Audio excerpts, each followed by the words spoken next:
The Body in the Bog. I'm Jason Horton. I'm Rebecca Lieb. And this is Ghost Town.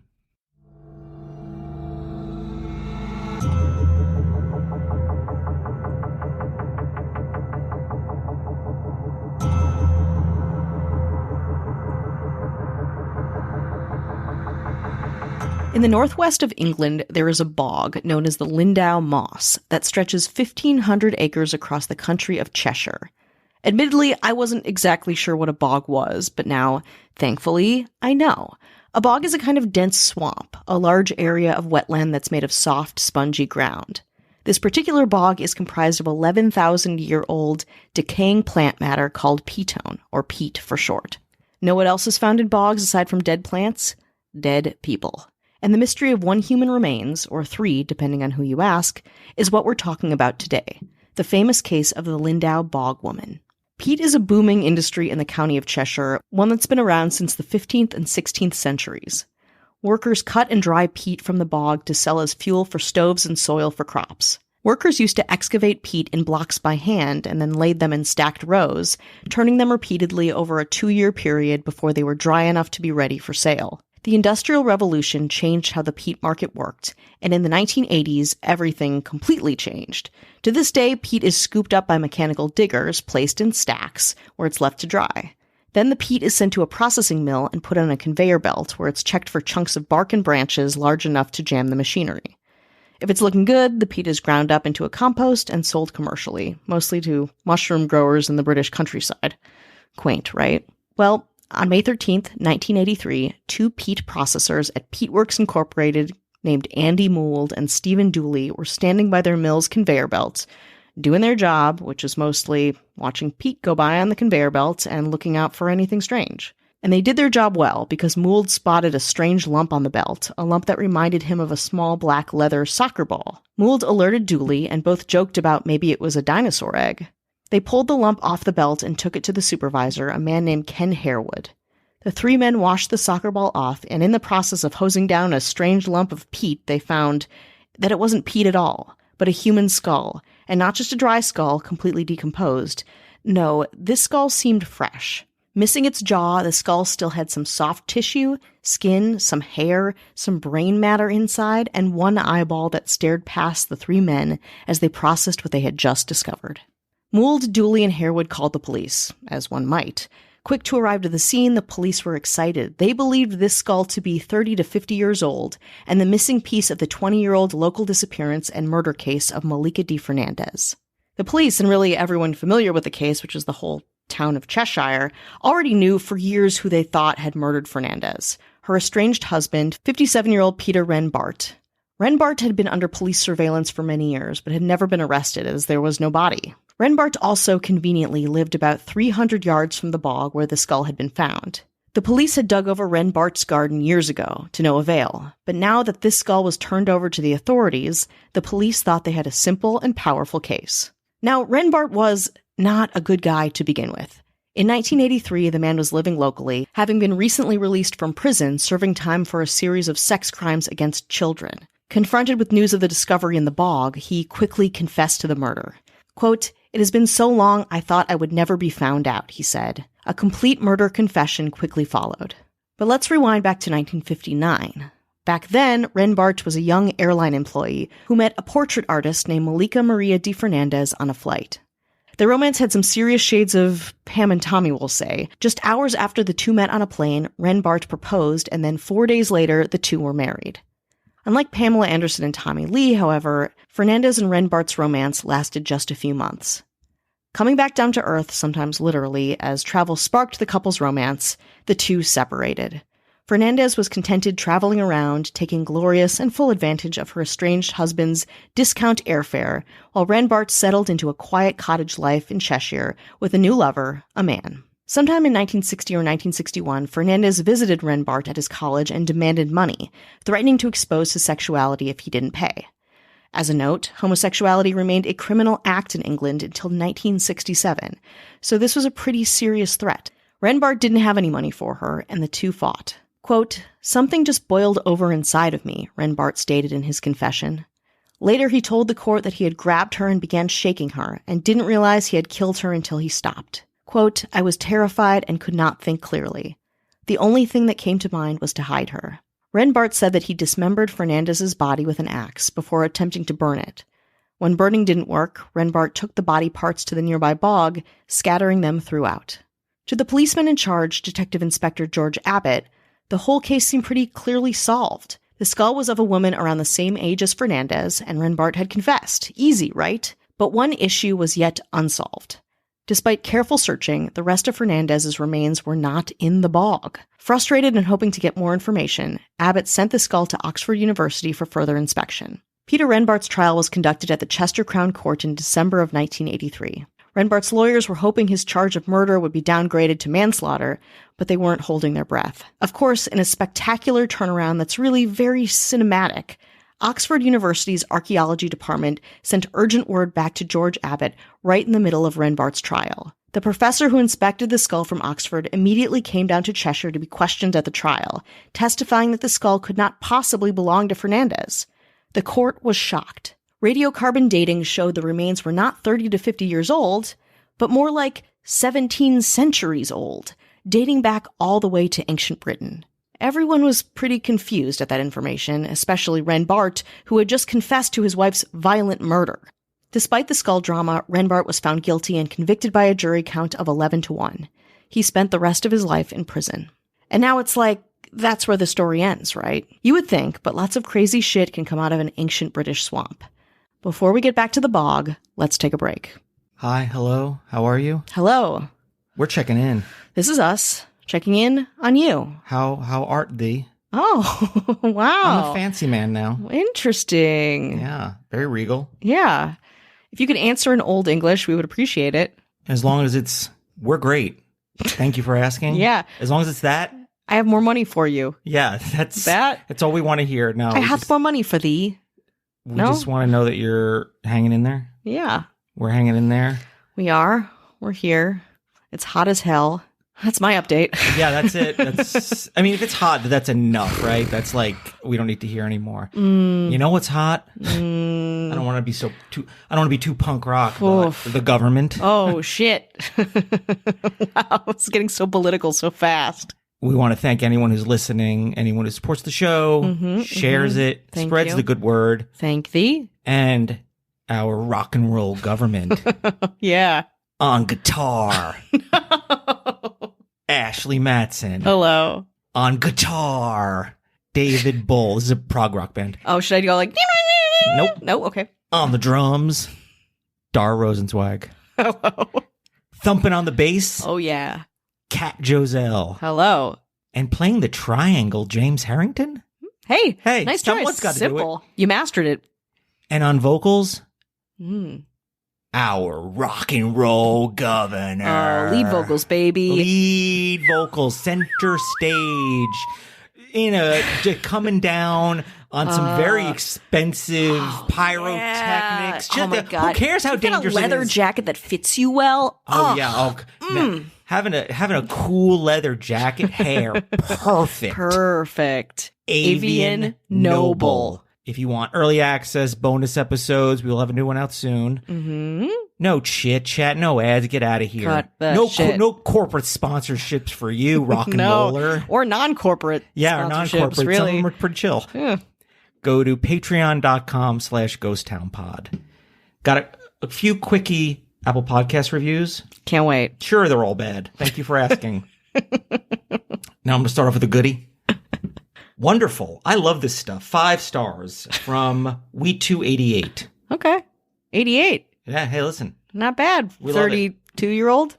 1888 they were born. There's a ghost. Shit, okay. Cool ghost. Speaking of ghosts or lack of ghosts, I tried. 1 star. I really tried to like this. I listened to a few episodes, and I'm still confused to why it's called Ghost Town when there aren't many actual ghost stories. Fair. You know, we ran out of ghosts a couple years ago. I think the thing is, and we could we are going to sprinkle some more ghost stuff in. And we do. We do, to be fair. We put out a lot of episodes over a long period of time, and in our opinion, not every ghost story is interesting or worth telling, and there aren't really that many. There's big ones, Yeah, which we've covered. We've hit a lot to be fair. But the thing is with ghost stories, there's not a lot of current ones. Mm-hmm. I mean, unless you watch a reality show that involves ghost hunting. Yeah. But as far as stories that are out there, a lot less. Maybe it's because of the modern recording equipment or the way to capture it. I don't know what the case is. I'm sure they're out there. If you got one, tell us. We'll use it. Yeah, absolutely. We'll use it for fodder. We don't want to do a lot of work, so suggest things to us and we'll cover them. It's easy. Oh boy, that leads us into the next one. Oh, here we go. The girl on this podcast needs to go. 1 star from user apps. Tried listening to Killdozer and had to exit. The girl is annoying, and she interrupts when the man is getting ready to say something important and makes everything about her. I mean, he's not wrong. He's not wrong. Except for the part about me being a man. Because I was like, who's this man on the podcast and where are you hiding him? What's a Killdozer? Granted, this was sent from 1950. Which is great. Yeah, it traveled through space and time to get us this very important message that I should go jump off a bridge. Yeah, no, don't. You can't just leave the podcast. No, that's not enough. Because you might do this somewhere else. Go. But I don't think people realize, especially in the last, I don't know, maybe like at least a year and a half, I would say, because I edit all these and, we all know what we do, is that probably as far as like time speaking, it's probably 65% you, 35% me. And it's only because you like to do the research. I have a very narrow skill set. You guys should all know. Like, for some reason, I don't love contribute. Researching. I like looking things up, like in the way we like to look things up, but I don't like taking it, and I don't like organizing it, and I don't like that. But that's your kink. Well, it's also the only thing that I bring to the table. So and that's the thing that makes the thing. Without that, there's no thing. I mean, it's very interesting. If he doesn't like me in the Killdozer, maybe don't keep on listening. No. There's going to be, and also in fairness, if you may or not notice, you probably don't care, but the way I deliver mine is more conversational because that's how I absorb the information and that's how I like to discuss it. And that's just me personally. So it is for you it's actually asking you to please interrupt what I'm saying or react to what I'm saying. But it's when there's like 400 episodes, listen to one. Let that judge the whole thing. No. Also, I remember that as being one of my favorite episodes. When I look back on our wide hundreds of episodes, it's a very fun one. So again, if you didn't like that and you don't like me, should I apologize to this white man from 1950? No. No, you know what you should do? What? You should just interrupt me and continue with the story. I'll do it right now. Okay, it's bog time. Okay, so a recap. A skull was found, a murderer arrested, dramatic courtroom scene showing that the skull was actually not the victim's, but someone almost 2,000 years old. But the murderer's confession stands, and the murderer is convicted. Done and done. Everything goes back to normal. Andy Mould and Stephen Dooley are still working there, peat mossing away, no big deal. But on August 1st, 1984, Andy Mould is standing again in front of the peat moss drying conveyor belt and sees something strange. He takes a piece of what he thinks is bogwood off of the conveyor belt. Quote, "We gave it a little clean, then we saw the toenails," Mould said in a 2008 interview with Manchester Museum. You heard that right. He saw toenails. And again, the police were brought in to investigate. Quote, "They shut the firm down straight away," said Mould, and sent loads of officers to the site. Was this a missing piece of the Malika de Fernandez murder or someone else? Nobody was making assumptions, but everyone was interested. That same day, the county archaeologist for Cheshire received a tip-off from the local paper about the bog toes. The result of the tip would link his name, Rick Turner, to one of the most famous archaeological finds in British history, the Lindow Man. The head and foot began being known as Lindow 1 and Lindow 2. Skull, Lindow 1, foot, Lindow 2. Another body part was recovered in the area in 1987, a headless torso with a hand and a strange vestigial thumb on the hand, which authorities called Lindow 3. At that point, scientists entertained the idea that Lindow 3 was the body of the Lindow woman, also known as Lindow 1. Others thought that the body parts that kept popping up in the sleepy bog were all parts of a ring of ritual sacrifices by Celtic sects that were known to live in the area. Most people thought this theory was completely bogus and ridiculous, but we'll get back to that later. Either way, all the Lindow bodies and parts are examples of a hundreds of years old phenomenon called bog bodies. This is as pretty straightforward as it sounds. Human remains showing up in the very old peat bogs of Denmark, the Netherlands, Ireland, the United Kingdom, northern Germany, and occasionally North America. These bodies are incredibly well preserved, more so than even, according to sciencehistory.org, the painstakingly prepared mummies of ancient Egypt. The first recorded bog body was found in 1640 at Schackholzfen in Germany, and many are found on the aforementioned hotspots all of the time. But why do these bodies remain so fresh? Seemingly so almost alive? It's kind of counterintuitive, and due to the very specific moisture and temperature levels. If a body is deposited in a moss bog that stays wet all year, with a temperature lower than 39 degrees Fahrenheit and an average annual temperature lower than 50 degrees Fahrenheit, it'll preserve very well. The colder the bog, generally, the better the preservation. It does this because these types of mosses at cold temperatures change the chemistry of the water around them, making them highly acidic. As the mosses die, they build up acid layers at the bottom of the bog. The decaying mosses then release sugars and diffuse the acid layers into the water, which consume oxygen as they break down. With the surface blocked by the live moss, the water loses even more oxygen. A little science for you, which translates essentially into this. With cold, oxygenless, and highly acidic conditions, humans won't decay, but tan and preserve, a lot like leather. Skin turns brown, hair turns red, and objects in or around the body dissolve away, as does most clothing. But let's get back to peatworks in 1984, where the Lindow Man, or Lindow II, was found by Rick Turner. Turner decided to cut a block of peat 9 feet by 6 feet long to find more body parts. What he found for certain was that the Lindow Man was a man, in his late 20s, about 5 foot 6 inches tall. He didn't show signs of hard labor, and his nails were manicured and hair and mustache neatly trimmed. He was likely dumped face first into the bog after his death, roughly between 2 BCE and 119 CE. His body showed evidence of multiple injuries, including a couple blows to his head with a V-shaped tool, maybe an axe, which drove a sliver of skull into his brain. A hard blow across his back with something blunt broke his neck and at least one rib. He was also strangled, and his throat was cut from ear to ear. He also may have been stabbed. Not a great end overall. This excessively violent death raises a lot of questions, namely what happened to him before, during, and after death. All of these questions point, historically and physiologically, to a ritualistic murder. Many identify the Lindow Man's injuries as being, quote, triple killed, which means just very, very violently murdered, with any one of the 3 primary injuries leading to death. Many of the bog bodies found in Europe also show this pattern of triplicate injuries, in the pattern of Celtic ritual sacrifice within these specific areas. Another thing that contributes to the ritualistic sacrifice theory was what was in the Lindow Man's stomach.